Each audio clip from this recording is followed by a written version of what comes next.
대감마님, 저도 먹고 살아야지요. 품삯을 좀 주시지요.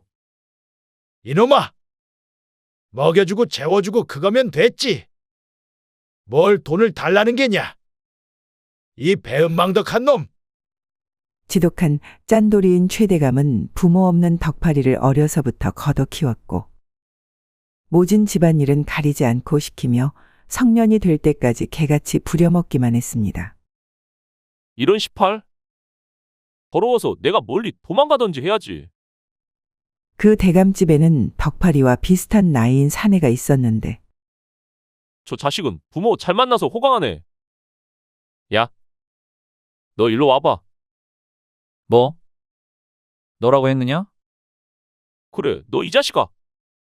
너 오늘 내 기분 풀릴 때까지 맞자. 하며 그간 쌓였던 분을 대감의 아들에게 풀어버립니다. 그리고 그의 아들의 의복까지 훔쳐 달아납니다. 얼마를 걸었을까? 덕팔은 허기짐에 더 이상 걸을 힘도 안 났는데 아이고, 배고프다. 이러다 쓰러지겠네. 지친 몸으로 얼마를 가다 보니까 혼인잔치가 있었습니다. 옳지. 저 잔치 집에 가서 국수나 얻어먹고 가야겠다. 해서 덕팔은 집으로 들어가는데 들어가서 앉아 있으니까 음식상이 들어오는데 의복을 잘 입었으니까 덕팔이 대단한 인물인 줄 알고 음식을 아주 잘 차려오는 것이 아니겠습니까? 좋은 의복으로 잘 입었으니까 상대방이 중요한 인물인 줄 알고 호의가 계속되니 이깟 옷이 뭐라고 참. 아무튼 이게 꿈이냐 생시냐. 일단 배 터지게 먹고 죽자. 그렇게 덕팔은 생전 처음으로 배 터지게 맛있는 음식을 먹게 됩니다. 아따, 배 따시고 좋다. 졸립네 졸려? 덕팔은 의복을 잘 입었기 때문에 잘 얻어먹었는데 거기에 앉아 있으면 행여나 누군가가 말 시키고 그럴까봐 겁이 났습니다. 그래서 슬그머니 변소 가는 척 나와서 집더미 속으로 들어갔습니다. 집을 덮으니까 뜨뜻하고 잠이 쏟아지는 게 아니겠습니까? 그래, 여기가 극락이구나. 먹고 죽은 귀신 때깔도 좋다더만. 그게 나로구나? 그렇게 슬그머니 잠이 들었습니다. 한편 이 동네로 장가온 신랑을 그 동네 청년들이 신랑 달아먹는다고 그는 자리를 피하며 아이고, 술은 더 이상 못 먹겠는데. 숨자 숨어. 그 신랑은 겁이 나서 소변 보러 나간다고 하고서 어디로 나갔느냐 하면 벼짚을 썰어서 수북히 쌓아놓은 집더미 속에 들어가 잠이 들어가게 됩니다. 그런데 잔치집에서 늦은 밤이 돼도 신랑이 없으니까 동네 어른들이 청년들에게 말하기를 이것들아, 신랑이 어디로 가서 안 보이는구나.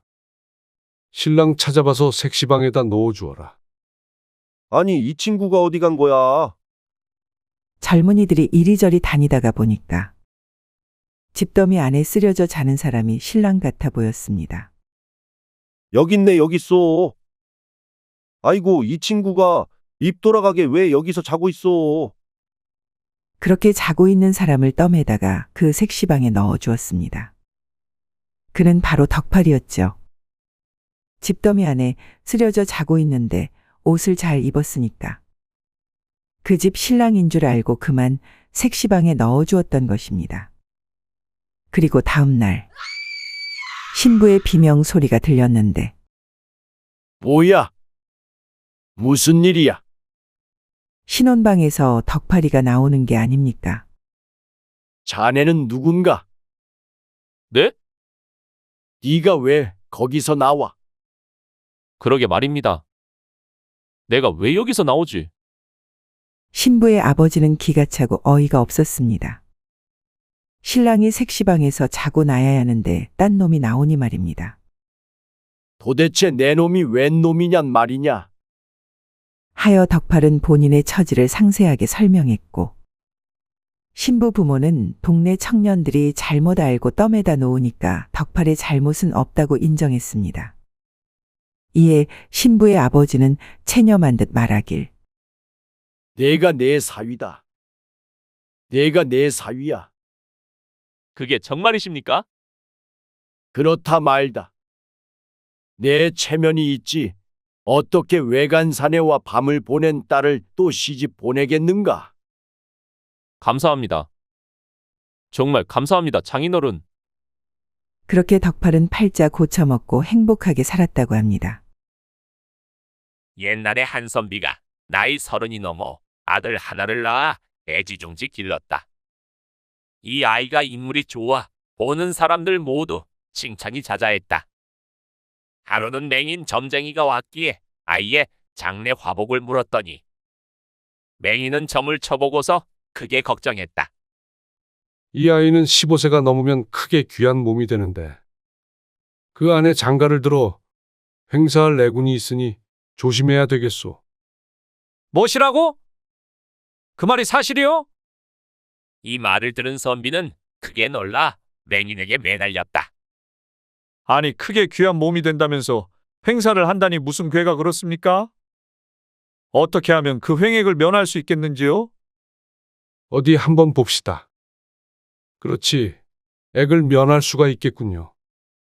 천기를 누설해서는 안 되지만 선비의 처지가 몹시 딱하고 훌륭한 인물이 될 아이인데 또한 가엾은 일이니 내 방법을 알려드리리다.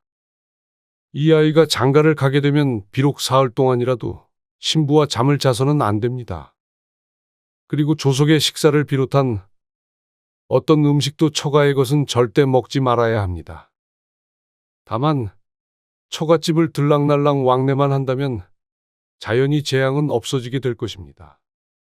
맹인은 이렇게 일러주고는 그림이 그려진 종이 한 장을 주면서 단단히 봉에 절대로 열어보지 말고 간직했다가 아주 위급한 일에 처했을 때 보라하고는 떠나갔다. 그렇게 세월이 흘러 이 아이가 장가를 들 때쯤 되니 얼굴이 관옥 같고 출중하여 모두들 흠모하는 당당한 청년이 되어 있었다. 멋있네, 멋있어. 정말 저럼 사내 밑에 깔려보면 얼마나 좋을까? 이에 한매파가 어떤 재상의 딸과 혼인할 것을 권하여 정혼을 하게 되었다.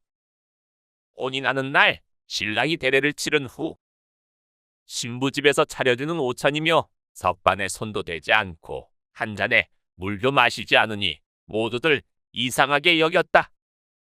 그리고 첫날 밤에도 신부와 자지 않고 집으로 돌아가니 저부모는 크게 의심하고 화를 냈으며 일가 친척들도 모두 그럴 수 있느냐고 수군거리는 것이었다. 우리 서방님은 그게 없는 게 분명하오. 그게 없는 게 분명해. 어떻게 나 같은 여자를 두고 이럴 수가 있단 말이오. 이렇게 신부가 있는 처가를 들락거리며 세월을 보낸 지도 벌써 열흘이 지났다. 그런데 어느 날 밤 신부가 숨져 있는 불상사가 발생했다. 이에 신부 집에서는 온 집안이 통곡했고 죽인 사람을 알지 못하니 자연히 왔다 갔다 왕래만 하는 신랑을 의심하는 소리가 들리기 시작했다. 그리하여 신랑을 관가에 고발하니 신랑을 잡아들여 올려놓고 문초하기를 자네는 처가에서 잠도 자지 않고 밥도 먹지 않았던 이유가 무엇이며 또한 신부가 죽은 사실이 그 행동과 관계가 없다고 볼 수 없으니 숨김없이 이실 직고할지어다. 이에 신랑은 처가에서 숙식을 하지 않은 것은 부친께서 시키신 바 그 까닭은 알 수 없으며 신부의 죽음에 대해서는 아는 바가 없으니 더 이상 실토할 것이 없다고 하려였다. 문득 위급할 때 보라고 했던 그 맹인의 그림이 생각나자 종이를 거내들고 외쳤다. 현감나리, 이 종이를 보시고 처분을 내리소서. 이에 현감은 그 종이를 가져오라고 해서 펼쳐보니 노란 종이에 개 3마리가 그려져 있었다. 개? 이게 무엇인가? 그 그림을 보고 반나절이나 생각한 끝에 무릎을 탁 치면서 군조를 불러 이렇게 지시하는 것이었다. 너희들은 지금 당장 신부 집으로 가서 집안 사람과 모든 아랫사람이며 종들 중에 황삼술이란 이름을 가진 자가 있으면 찾아서 데려오너라. 명령을 받은 군졸들이 신부 집으로 달려가서 집안 사람 이름을 일일이 조사하니 과연 그 집안일을 주선하는 겸인 중에 황삼술이란 자가 있어 데리고 왔다. 황삼술을 꾸려놓고 엄하게 문초했다. 듣거라. 내 죄는 내가 응당 잘 알 것이니라. 내 다 알고 있으니 일일이 자백하여 여기 신랑으로 하여금 무고하게 죄액을 끼침이 없도록 할지니라. 조금이라도 숨기는 일이 있다가는 형분을 당할 것이니 그리 알아라. 이에 황삼술은 도저히 피할 수 없음을 깨닫고 스스로 이실직고하는 것이었다. 황삼술 아래옵니다. 소인이 죽을 죄를 짓고 숨김이 있겠나이까? 소인이 오랫동안 그 댁 처자와 은밀히 정을 통하고 있던 중에 마침 혼인이 성사되니 우리 두 사람은 신랑을 죽이고 먼 곳으로 도망쳐 숨어 살기로 굳게 언약을 하였사옵니다.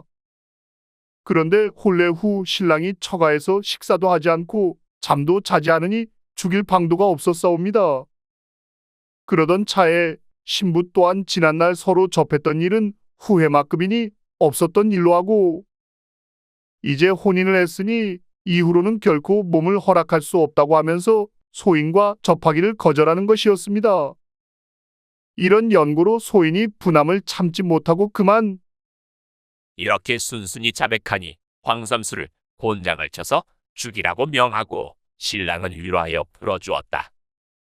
앞서 노란 종이에 그린 개 3마리에 대해 종이가 노란색이니 황씨이고 술은 개를 뜻하니 황삼술이란 사실을 추리해 알아낸 것이었다. 그러니 맹인의 귀신 같은 점괘는 세상에서 보기 드문 신점이었고 현감의 추리력 또한 뛰어난 것이라 할 수 있다 하였다. 옛날 어떤 부자가 살았는데 발백이란 아들이 있었다. 그 부자는 금이야 옥이야 아들을 보며 항상 하는 말이 있었는데 내가 살아있을 동안엔 너는 아무 걱정 말거라. 돈을 쓰면 한 번에 800냥씩 쓰거라. 그렇게 발백이는 정말로 나가 놀 때마다 800냥을 펑펑 쓰고 다녔다. 그렇게 세월이 지나 부모가 돌아가시고 돈 쓰는 재주만 익힌 발백이는 결국 살림이 점점 줄어 빈털터리가 될 수밖에 없었다. 내가 인생을 헛살았구나. 부모님의 재산을 다 날리는 재주만 있는 내가 한심하다. 내가 세상에 계속 살아봐야 뭔 방도가 있으리. 비루하게 사느니 스스로 죽어 없어지자. 마음을 독하게 먹은 발백이는 남 안 보는 곳에서 생을 마감하기 위해 밧줄을 챙겼다. 그리고는 깊은 산골로 들어간다. 그리고 경치 좋고 크고 튼튼한 나무가 있는 곳을 찾아 밧줄을 꺼내는데 그때 언덕 아래쪽에서 사람 목소리가 들린다. 팔배가, 팔배가, 뭐야? 이 산중에 나를 알 사람은 없는데. 지인은커녕 사람이 살지도 않는 산중에서 자신을 찾는 소리가 들리자 어리둥절해진 발백이는 소리가 난 쪽을 쳐다봤다. 언덕 아래에선 여린 여자 하나가 하얀 손을 하늘하늘 흔들며 올라오고 있었다. 험한 산길을 눈 깜짝할 새 올라온 여자는 달림 같은 얼굴을 지닌 젊은 아가씨였다. 팔배가. 돈 때문에 그리 쉬 죽으려고 하는 거 아니야. 그러지 말고 나랑 같이 가자. 내가 돈 구해다 줄게. 홀린 기분이 든 발백이는 왠지 따질 기분도 안 들었고 여자가 이끄는 대로 산길로 걸어 어느새 대궐 같은 기와집에 다다른다. 커다란 대문을 밀며 들어간 처자가 외쳤다. 손님 오셨다. 상다리가 부러지도록 차려 올리거라. 발백이는 부처반상이 나오는 환대에 당황했다. 오랜만에 기름진 음식이라 염치불구하고 반찬과 밥그릇을 구멍나도록 벅벅 긁어내며 깨끗하게 비웠다. 아이고 배부르다. 얼마 만에 맛보는 괴기요. 좋다 좋아. 그리고 솜을 잔뜩 채운 비단그 침에 누워 이게 꿈인가 생신가 고민하다가 아침까지 푹 골아 떨어진다. 다음날 팔백이는 방 안에 차려 올려진 푸짐한 아침을 먹으며 오만 생각이 들었다. 내가 이미 죽고 어디 저승에 와 있는 것인가?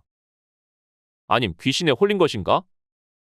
그렇게 다 먹고 상이 치워지니 방문 밖에서 종들이 아가씨에게 인사 올리는 소리가 들렸다. 아씨, 밤새 평안하셨습니까? 방 안에 들어온 처자는 바로 팔백이에게 필요한 이야기를 꺼내는데 팔배가 돈이 얼마나 필요하니? 아, 그게 아무래도 800. 그 800냥은 있어야 하지 않겠소? 그래, 좋다. 팔백이는 급한 대로 내뱉은 말이었지만 자신이 생각해도 염치 없었다. 처자는 군말 않고 정말로 800냥을 떡하니 안겨주는 게 아닌가? 갑자기 생긴 큰 돈을 가지고 밖으로 나온 팔백이는 곰곰이 생각했다. 예전에 흥청망청 써댄 800냥이 이리도 무거웠구나. 이 돈을 내가 예전처럼 쓰면 안 되겠지. 이걸 어쩐다. 그렇게 생각하며 산을 내려오니 그새 민가가 보였고 팔백이는 생각을 했다. 그래, 이 돈을 의미 있게 써보자. 그동안 술과 노름, 여자에게만 펑펑 썼지. 값지게 써본 적이 없구나. 팔백이는 마을을 돌며 한눈에 보기에도 궁핍해 보이는 집을 찾아가 돈을 나눠줬다. 부유한 생활과 가난한 생활을 다 해본 그였기에 어느 집에 당장 얼마가 필요할지 대강 눈대중이 되었다. 이른 아침부터 늦은 오후까지 그런 식으로 마을을 돌며 돈을 빈민들에게 나눠줬는데도 돈이 20냥이 남았다. 팔백이는 그 돈을 고스란히 산속에 기와집에 가지고 간다. 팔백이 이제 왔니? 얼른 씻으렴. 밥상 준비하라 할게. 팔백이를 반갑게 맞이한 처자가 구첩반상에 저녁을 차려 올리고 그릇을 다 비운 그에게 물었다. 그 800냥 다 쓰고 돌아왔니? 아니요. 한 20냥은 남아서 도로 가지고 왔소만. 그럼 내일은 그 20냥까지 합해서 800냥이 필요하니? 아님 새로 800냥이 필요하니? 팔백이는 잠시 생각하다 말하는데 이 20냥까지 해서 800냥을 주시겠소? 그래, 알겠다. 돈을 받아든 팔백이는 그 다음날 다른 마을로 갔고 똑같이 빈민들에게 돈을 나눠줬다. 그런 식으로 항상 800냥을 처자에게서 받은 팔백이는 점점 더 먼 마을로 갔고 며칠이고 있다 돌아오기를 수차례 어느덧 계절이 바뀌고 가을이 왔다. 어느 날 저녁 한참 만에 돌아와 쉬는 팔백이에게 처자가 돈을 주는 대신 부탁을 해오는데 이제 우리 고향에서 별을 거둬들이거든. 원래는 다른 사람을 수보했는데 이번엔 800이가 가서 좀 도와주면 좋겠다. 말을 마친 처자 곡식 종자 한 꾸러미를 비롯해 손수 이것저것 바리바리 짐을 싸줬다. 가면 한 달은 걸릴 텐데 일 잘해라. 거기 살긴 좋은 데니까 맘에 들면 거기서 살아도 되고. 불만 없이 고개를 주걱거린 팔백이는 다음날 처자의 고향 마을에서 마중 온 짐꾼과 길을 떠났다. 처자의 고향 마을에 도착한 팔백이는 험하게 부려지 각오를 하고 왔는데 와서 보니 외지인인 자신한테 마을 사람들이 너무 잘해줘 시간이 가는 줄도 몰랐고 사람들과 어울리며 일도 성심껏 도왔다. 그리고 한 달이 거의 지났다. 일을 끝마친 팔백이는 여기 눌러 살라는 마을 사람들에게 인사하고 서둘러 처자의 집으로 향하는데 며칠을 열심히 걸어 이제 한 고개만 넘으면 처자의 기와집에 도착하려는데 팔백이 눈앞에 저 고개 밑에서 한 노인이 손짓을 하는 게 보인다. 여 팔백이. 자네가 저기 저 산속 기와집에 산다는 그 팔백이 맞는가? 예, 그렇습니다만. 니신지 자네 소문은 좀 들었네. 그래, 그 큰 집의 아가씨가 돈을 주고 자네는 마을들을 돌며 사람들을 도왔다고. 소문이 크게 났군요. 전 별로 한 게 없습니다. 겸양 떨고 없네. 나이를 먹으면 눈과 귀가 다른 쪽으로 밝아지게 마련이니. 헌데 자네는 깊은 산중에 그런 고대광실 기와집이 있는 것도 그렇고 젊은 처자가 무슨 신선마냥 거닐고 돈도 샘물 솟아나듯 하는 게 안 이상하던가? 무슨 말씀을 하시려는 겁니까? 자네가 내 말을 믿든 안 믿든 자유네만. 그래도 좀 들었으면 좋겠구만. 사람 목숨이 달린 일이니. 처음엔 웬 귀찮은 노인네인가 생각한 팔백이는 사람 목숨이란 말에 저절로 눈이 크게 떠졌다. 사람 목숨이요? 무슨 일인데 그러십니까? 어서 말씀을 하시지요. 노인은 팔백이의 제 쪽에 잠시 고민하는 기색을 보이더니 나무 밑둥에 기댄 보쯤에서 종이에 쌓인 약재처럼 보이는 상자 하나와 옥과 은으로 만들어진 곰방대를 꺼낸다. 이 포장지 안의 것은 온갖 약재의 김을 쐬어 특별히 제조된 담배라네. 이 담배의 연기는 어떤 귀신과 요물이라도 맥을 못 추고 병난 닭처럼 주저앉게 만들지. 그 요물이 천년 묵은 진액건 여우건 간에 말이야. 그렇게 힘이 빠진 요물에게 사람이 침을 3번 뱉으면 그 자리에서 숨이 끊어진다네. 의외로 그것들이 사람 침에 약하거든. 3번 뱉은 침 말이지. 자, 이에까지 말을 했으면 곰같이 둔한 자라도 알아들을 것인데. 노인의 말을 들은 팔백이는 믿을 수 없다는 듯 외쳤다. 아니 그럼 그 처자가 여우라도 된다는 거요? 여우가 그렇게 돈을 줘서 사람들을 돕게 하고 그런다고? 그건 말이 돼요? 이 노친네가 노망이 들려면 곱게 들 것이지. 눈을 흡뜨고 금방 멱살이라도 잡을 듯한 팔백이에게 노인은 곱방귀를 뀌며 대꾸했다. 믿고 안 믿고는 자네 마음이네.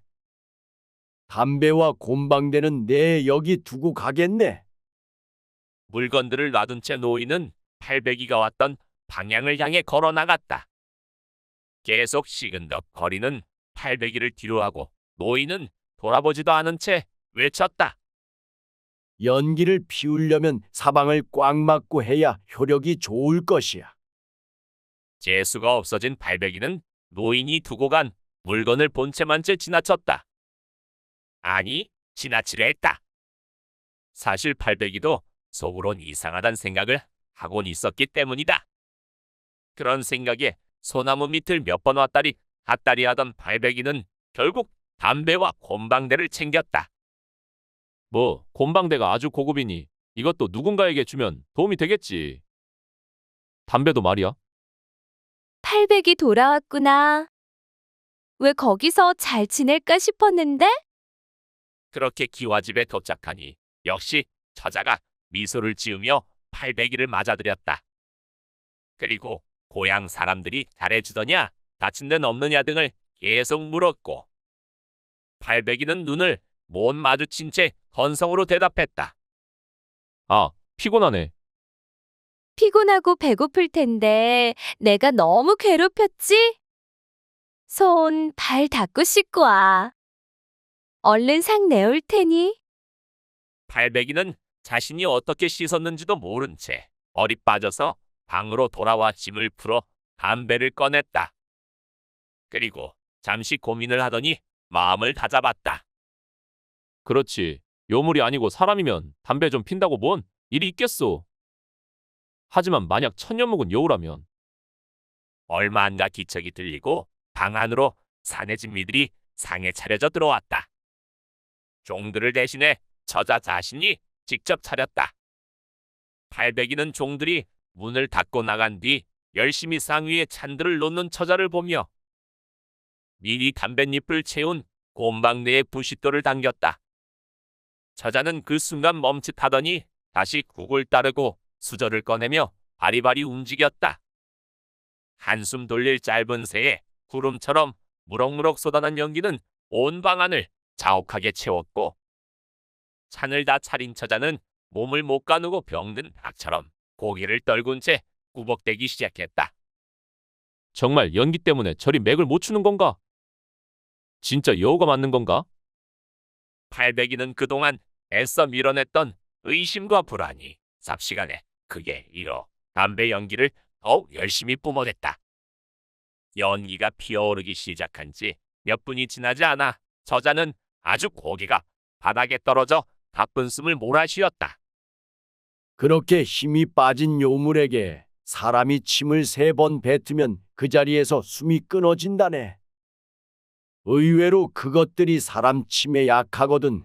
3번 뱉은 침 말이지.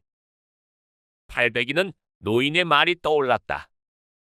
마음을 굳게 먹고 다가간 팔배기는 길진한 처자의 얼굴을 잠시 바라봤다. 그리고 벌떡 일어나 창문과 방문을 열어 제끼고 담배 연기를 꺼버리곤 입안에 고인 담배찐 침을 창밖으로 칵! 퇴! 하고 세차게 뱉어버렸다. 담배가 오죽 독한지 한번 뱉자 가래가 계속 올라와 연거푸 2번을 더 뱉어냈다. 일단 문이 열리자 찬바람이 방 안으로 들어와 연기들을 걷어갔다. 연기가 거치자 처자가 정신을 차리고 저만치 등을 돌린 채 주저앉아 팔배기를 바라보며 말했는데, 팔배가 왜 날 끝장을 안 봤니? 생각해보니 난 옛날 목을 매달아 죽은 거고, 여기 있는 건 귀신이나 마찬가지 아니냐. 이미 내 목숨이 내 것인데 내가 여우라 해도 은인 얼굴에 침을 뱉는 짓을 하면 정말로 난 아버지 뵐 면목이 없어지는 거다. 저자는 그런 팔배기를 많이 쳐다보다 밖으로 나갔다. 그리고 팔배기는 앉은 채로 있다. 그대로 잠들어 버렸다. 그리고 다음 날 팔배기는 벌떡 일어나 방 주변과 자기 몸을 둘러봤다. 다행히 가슴에 구멍이 뚫려 있지도 집이 폐가가 되어 있지도 않았다. 다만 어제 내왔던 밥상만 치워져 있었다. 그리고 이제 어쩌나 고민하는 팔배기에게 문 밖에서 저자의 목소리가 들려왔다. 팔배가 이제 일어났니? 나 들어가도 되는 거지? 그래, 일어났으니 들어와라. 죄인처럼 기가 죽은 팔배기에게 처자가 말하는데, 팔배가 오늘도 돈을 줄게. 대신 오늘만큼은 다른 사람들에게 쓰지 말고 내 물건을 사와줬으면 한다. 무슨 물건? 옷 한 벌 넣을 적당한 옷함이면 돼. 그리고 내가 한 가지 부탁이 더 있는데, 이건 그냥 듣기만 하고 무시해도 되는 거야. 처자의 얘기를 들은 팔배기는 저자에 나갔고 가장 좋아 보이는 옷함을 고르고 웃돈을 얹어주고 구입한다. 그리고 처자의 또 다른 부탁을 들어주려고 기와집 뒤쪽으로 난 길을 향해 올라갔다. 처자의 집에서 얼마 떨어지지 않은 그 뒷길 한가운데에 기이한 것이 누워 있었다. 그건 웬만한 능구렁이보다 몇 배는 큼직한 시커먼 지네였다. 아니 세상에, 무슨 지네가 이렇게 크단 말인가?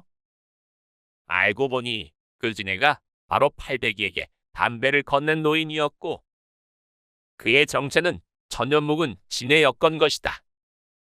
여우와 지네는 이 산을 두고 주인 자리를 다투는 경쟁 관계였었다. 여우 아가씨가 처음 팔배기를 도왔던 것은 산신령이 되기 위해선 공덕이 필요했기 때문이다. 그리고 천년지네는 하필 어제 저녁 동태를 살피러 집 뒤에 와 있다가 팔배기가 창밖으로 3번 뱉은 침, 그것도 담배찜이 독하게 고인 침을 맞아버려 힘을 잃고 여기서 버르적대고 있는 것이다. 노인장, 이는 노인장의 엇보이니 날 원망치 마오. 팔백이는 품에서 아가씨가 건네준 옷반지를 꺼내 진해의 등 위로 던졌다. 진해는 반지가 등에 닿자마자 바르르 떨더니 그대로 뒤집어져 배를 드러내고 작게 쪼그라들었다. 숨이 완전히 끊어진 것이다. 팔백이는 보통의 진해가 된 노인의 몸을 양지 바른 곳에 묻고 돌을 쌓아 극락왕생을 빌어주었다. 집안에 들어온 팔백이는 옷함을 건네주고 처자에게 물었다. 당연히 옷을 담으려고 사오라 했겠지만 대체 무슨 옷이길래 따로 옷함을 사오라 한 것이냐? 보면 안다. 처자는 팔백이를 자신의 방으로 안내했다. 그리고 이불 밑에 숨겨놨던 모피를 꺼내 보였다. 내가 천년된 여우인 건 알지? 이게 내가 벗어놓은 여우털이야. 이제 난 이걸 옷함에 넣어 아주 깊숙이 봉인해 다신 여우가 되지 않으련다. 산신령 같은 건 이제 미련 없고 아주 사람이 되어서 너랑 백년해로 할 거다. 너도 나랑 같이 살 거지? 그래? 그러자꾸나? 그렇게 팔백이는 사람이 된 여우 아가씨와 오래오래 행복하게 살았다고 한다. 6월 초부터 피는 밤꽃 향기는 특이한 냄새를 풍긴다. 옛날에는 남자들의 그것 냄새와 비슷한 이 냄새를 양양이라 불렀다. 이 냄새에 취하여 부녀자들의 자세가 흔들릴까봐 밤꽃이 필 무렵이면 부녀자들은 외출을 삼갔고 과부는 몸가짐을 더욱 조신하게 처신했다. 야, 덕팔이. 너 일로 와. 네? 오늘 나랑 지지고 볶고 밤새 놀아놔야 되니까. 나 따라와. 왜 그러세요, 아줌씨? 몰라, 나도 미치겠어. 막 오금이 저리고 얼굴이 화끈해. 오늘 너 죽고 나 죽자. 살려주세요. 혼인으로 부부의 연을 맺었지만 나라에서 필요로 하는 큰 인물이 될 때까지 부부관계를 잠시 접고 한양에 올라가서 공부를 하세요. 저는 친정에서 그림 공부나 하며 서방님의 입신양명을 기다리겠습니다. 아내의 청을 받아들여 한양으로 공부하러 간 선비가 있었다. 혈기왕성한 나이의 아내와 떨어져 공부에 전념하던 선비는 꽃같이 예쁜 아내가 보고 싶어 아내와의 10년 약속을 어기고 처가를 찾아가는 길에 한 주막에서 하룻밤 묵게 되었다. 한양에서 오랜 시간 걸어왔으니 노독이 쌓여 고난 잠에 떨어질 즈음 짝을 찾는 귀뚜라미가 애달프게 울어했는데 주안상을 받쳐들고 장지문을 여는 여인이 있었다. 걔 누구냐? 안하기옵니다. 달빛에 비치는 여인을 바라보니 주막집 여인이 틀림없었다. 수려한 인물의 단아한 자태가 이런 시골 구석 주막에 있기는 아까운 인물이구나 하고 눈여겨봤던 바로 그 여인이었다. 이 깊은 밤에 어인 일인가? 선비님의 인품이 고고하여 약주 한 잔 올리려고 하옵니다. 나직한 목소리로 다소곳이 머리를 조아리며 절을 올리는 자세가 범상치 않았는데 여인의 자태에서 양반집 규수의 흔적이 묻어나고 있었다. 비록 치마로 하체를 감쌌지만 그리 쉰 숨을 아래로 내려앉기를 모은 뒤 깊이 빨아들이는 훈련을 한 걸음걸이로 보아 여염집 안악은 아닌 듯 싶었다. 허, 자네 뜻이 정 그러하다면 술을 따르게. 침착하게 너털웃음을 웃고 있지만 선비의 얼굴은 호기심과 긴장이 교차되고 있었다. 선비의 도리인이 경계할 수밖에 없었는데 그래? 무슨 사연이라도 있는가? 선비님과 하룻밤 가연 맺기를 간절히 청하옵니다. 무엇이라? 남녀 이별이 엄격했던 그 시절에 정숙해 보이는 여인네가 처음 보는 남정네에게 통정을 청하니 놀라 자빠질 일이었으나 촉촉이 젖은 여인의 검은 눈망울이 그 무엇을 간절히 갈구하고 있었다. 여인은 겨드랑이가 깊이 파인 저고리를 풀고 선비의 품속을 파고들었다. 아무리 선비의 재통이 군자의 뜻을 좇는다 해도 혈기왕성한 사내인 이상 불끈 일어서는 욕망을 잠재우기는 어려웠다. 달빛에 비친 여인의 속살이 눈부셨다. 선비님, 너무 급하게는 아니되옵니다. 나에게 맡기거라. 여인이 등잔불을 껐다. 여자를 품에 안아본 것이 언제였던가? 7년 전 한양으로 공부하러 떠나올 때 사랑채 문간을 부여잡고 흐르는 눈물을 옷구름으로 닦던 아내의 얼굴이 스쳐 지나간다. 순간 선비는 안간힘을 다하여 여인을 밀쳐내고 스스로를 꾸짖었다. 아서라. 그만하자꾸나? 선비의 도리가 아니느니라. 당황한 여인은 흐느꼈다.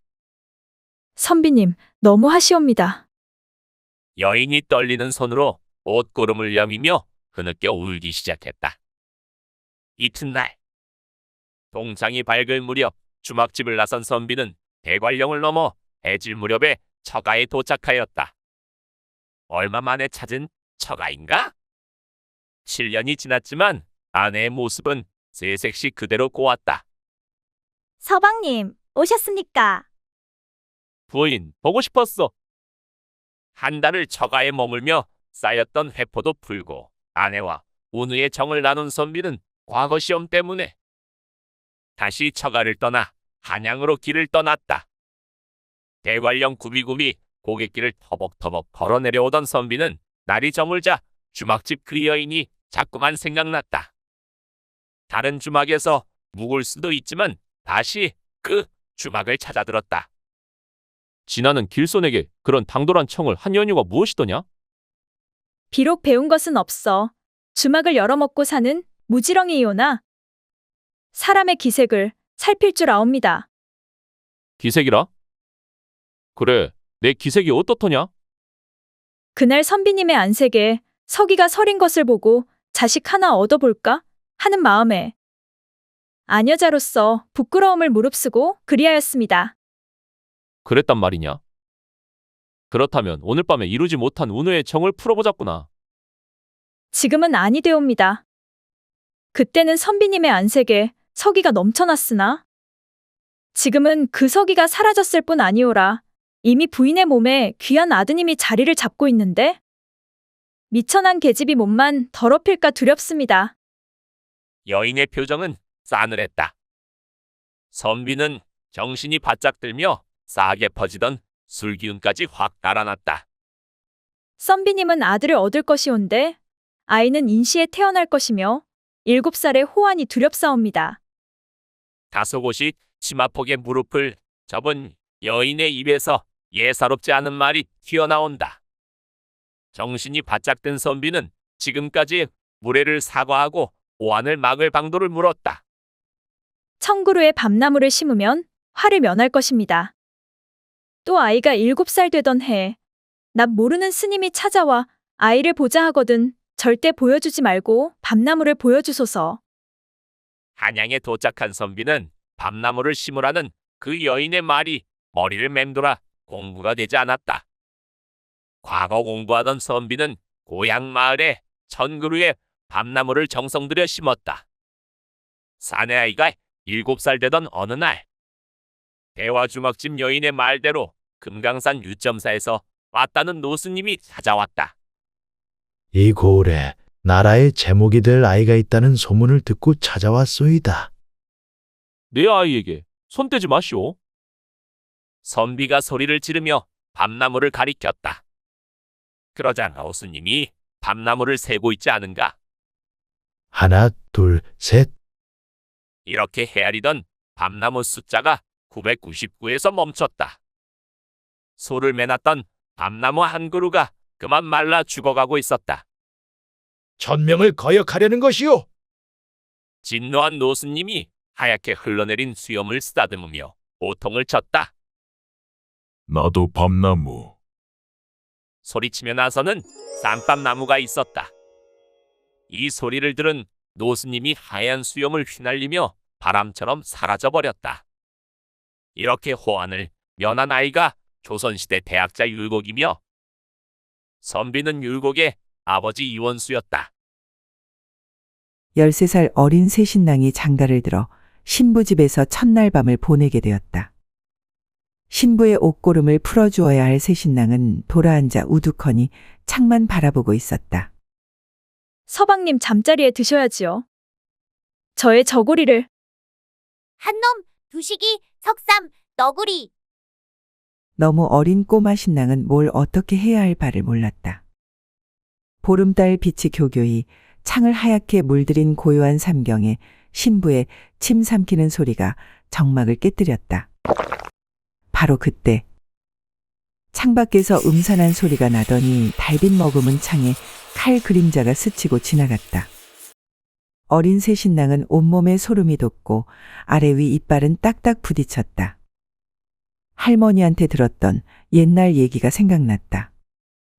첫날 밤에 나이든 신부와 정분난 종놈이 다락에서 튀어나와 어린 신랑을 해치고 뒷간에 빠뜨렸다는 이야기였다. 어린 신랑은 사시나무 떨듯 와들와들 떨고 있었다. 새 신랑은 자기가 데리고 온 하인 억새를 불렀다. 억새야? 억새야, 이리 오거라. 집에 가자꾸나. 집으로 말이다. 동이 트자 새 신랑은 억새가 곱비 잡은 당나귀를 타고 한 걸음에 30리박 자기 집으로 가버렸다. 새 신랑은 그 후 2번 다시 신부 집에 발을 들여놓지 않았다. 그렇게 시간은 흐르고 20번이나 바뀌며 세월은 속절없이 흘렀다. 그때 그 새 신랑은 과거 시험에 급제를 해서 벼슬길에 올랐다. 새 장가를 가서 아들, 딸까지 두고 옛일은 까마득히 잊고 세월을 흘려보내버렸다. 어느 가을날 친구의 초청을 받아 그 집에서 푸짐한 술상을 받는데 두 사람은 주거니 받거니 술잔이 오갔다. 그날도 휘영청 달이 밝아 창호 하얗게 달빛에 물들었는데 그때 20년 전 첫날 밤 신방에서 들었던 그 소리, 그리고 창호지에 어른거리는 칼 그림자. 그는 들고 있던 청주잔을 떨어뜨렸다. 아니, 저 소리. 저 그림자. 이 사람아, 저 소리는 대나무 잎 스치는 소리고 저것은 대나무 잎 그림자 아닌가? 그는 얼어붙었다. 맞아, 바로 저 소리. 저 그림자였어. 그때 신방 밖에도 대나무가 있었지. 그는 실성한 사람처럼 친구 집을 나와 하인을 앞세워 밤새도록 전처가에 다다랐다. 집에 도착한 그는 문을 열고 부인, 하고는 목이 메어 말을 잇지 못했다. 새 신부였던 그녀는 어린 신랑이었던 서방님을 맞이한다. 세월이 많이도 흘렀습니다. 그는 땅을 치며 회한에 눈물을 쏟았지만 세월을 엮어 물레만 돌리는 새 신부의 주름살은 펼 수가 없었다. 선비는 부인의 손을 잡고 한없이 눈물만 흘리고 있었다. 얼마나 시간이 흘렀을까 고요한 정막을 깨고 부인이 조용히 입을 열었다. 서방님, 어찌된 영문인지 연유나 말씀을 좀 해주시지요. 저는 소박맞은 여인으로, 죄인 아닌 죄인으로 20년을 영문도 모르는 채 이렇게 살아왔습니다. 부인, 정말 미안하오이다. 내가 무슨 말을 할 수가 있겠소. 그때 첫날 밤의 일을 소상히 이야기를 하고 용서를 구하였다. 새벽 달기 울고 먼동이 떠오를 즈음에 이윽고 부인은 말문을 열었다. 낭군님은 이미 새 부인과 자식들이 있으니 이를 어찌하겠습니까? 어서 본가로 돌아가십시오. 저는 이제 죽어도 여한이 없습니다. 부인, 조금만 기다려 주시오. 이제 내가 당신의 기나긴 세월을 보상하리다. 선비는 뜬 눈으로 밤새고 그 길로 하인을 불러 본가로 돌아와 아내에게 20년 전의 첫날 밤 이야기를 소상히 말하였다. 선비의 말을 끝까지 들은 부인은 인자한 미소를 머금고 말을 이었다. 서방님, 당장 모시고 오세요. 정실 부인이 20년 전에 있었으니 저는 앞으로 첩으로 살겠습니다. 그러나 자식들은 본처의 자식으로 올려주십시오. 그 말에 하염없는 눈물만 흘리는 선비는 이윽고 말을 이었다. 부인 내가 그리 하리다. 부인의 그 고운 심성을 죽을 때까지 절대 잊지 않겠소이다. 선비는 다음 날 날이 박자 하인들을 불러 꽃장식으로 된 가마와 꽃신과 비단옷을 가득 실어 본처를 하루빨리 모셔오도록 명하였다. 며칠 뒤 이윽고 꽃가마와 부인이 도착하자 선비의 아내가 정중히 큰절을 올리고 안방으로 모시고는 자식들을 불러놓고 앞으로 여기 계시는 분이 너의 어머님이시니 큰절을 올려라. 라고 하니 자식들은 그간의 어머님으로부터 자초지종 얘기를 들은지라 큰절을 올렸다. 그 이후 어진 아내의 내조와 착한 자식들의 과거급제로 자손대대로 행복하게 잘 살았다고 한다. 옛날 어느 마을 김선비가 살고 있었습니다. 그가 나중에 호가 갑봉까지 됐는데 벼슬하기 전에는 집이 어찌나 가난했던지 큰 딸이 하나 있었는데 이를 여의려 해도 돈이 없어 못 여의고 있었습니다. 못난 부모 만나? 내 딸아이가 시집도 못 가겠구나. 그때 마침 그는 형편 좋은 이종 사촌에게 부탁해야겠다고 생각하는데 그렇지. 우리 이종 사촌한테 가서 돈을 좀 빌려다 딸을 시집을 보내야겠다. 이러한 마음을 먹고서 이종 사촌에게 찾아가게 됩니다. 관계부사로 있는 그 이종한테로 찾아갈 때 걸어갈 수는 없어서 이웃집에서 말 한 피를 빌려서 타고 갑니다. 길을 가면서 그는 매우 좋아했습니다. 빨리 가서 딸을 시집 보낼 미천을 얻을까 하는 마음의 말입니다. 그거 안 된다니까.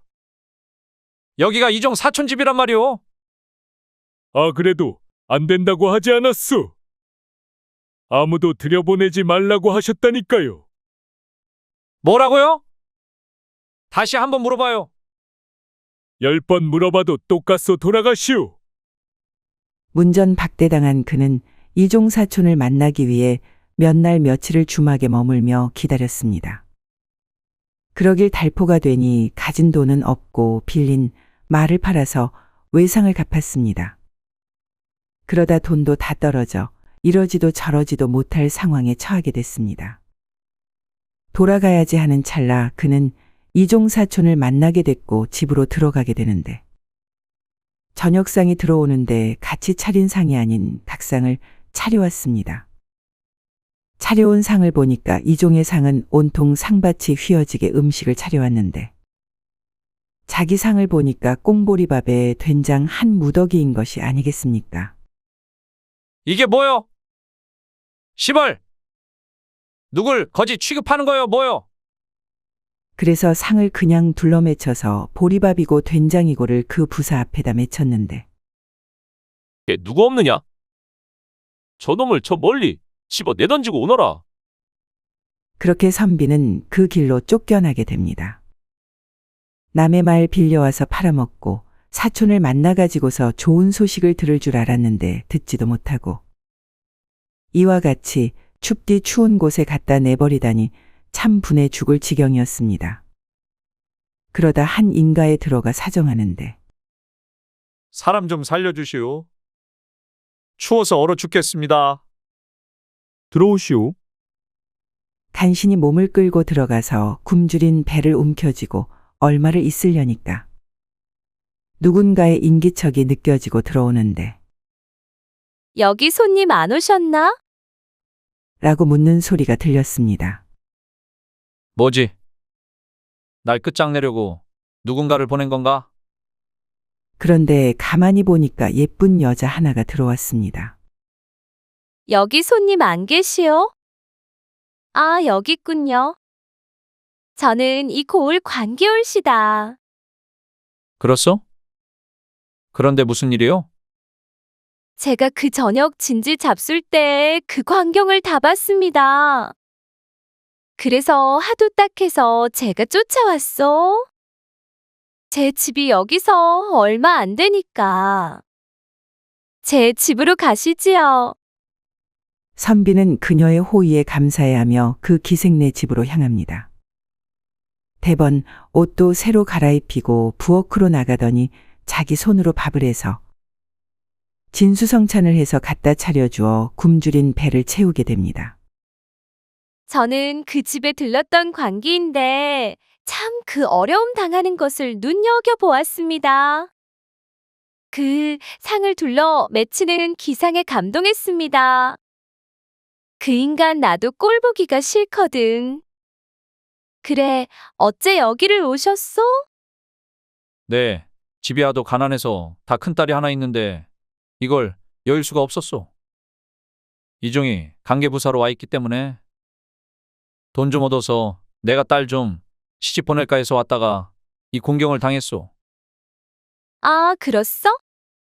그 돈 내가 드리리다. 정말이요? 그러더니 그 기생이 돈을 많이 주는 게 아닙니까? 선비는 감사해하며 돈을 받았습니다. 그래서 그 돈을 가져와서 딸을 여의고 자신도 잘 살게 됐습니다. 그간 공부를 또 열심히 해서 과거에 급제까지 하게 되는데, 그리고 어느 날 함경도 어사를 제수하게 됩니다. 그 길로 함경도 어사로 가는 길에 생각합니다. 아, 그 기생? 흥매, 그 여인이 보고 싶구나. 그리고 함경도에 도착해서 기생을 찾아갑니다. 그렇게 기생을 찾아가니까 기생이 반갑게 맞이하는데, 아니, 이보시오. 어떻게 되어서 형색이 그렇게 됐어?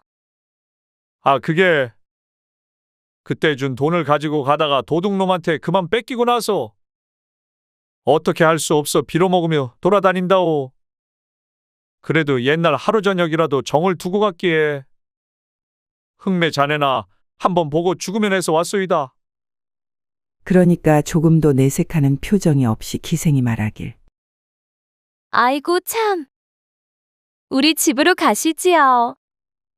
그렇게 그는 그녀의 집으로 가 이런 얘기 저런 얘기 함께 나눕니다.